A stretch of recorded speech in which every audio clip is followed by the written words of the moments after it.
কোন সাহাবীকে জুন নুরাইন বা দুই জ্যোতির অধিকারী বলা হয়?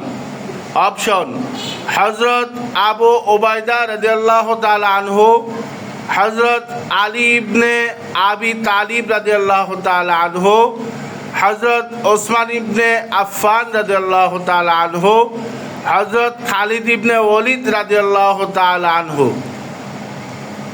পিছন লাইন থেকে একজন বলো। কেউ কি চ্যালেঞ্জ করবে? দাঁড়াও।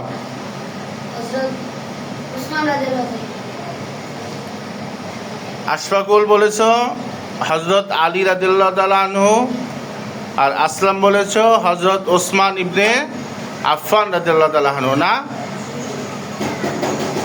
আসলামের উত্তরটি সঠিক হয়েছে।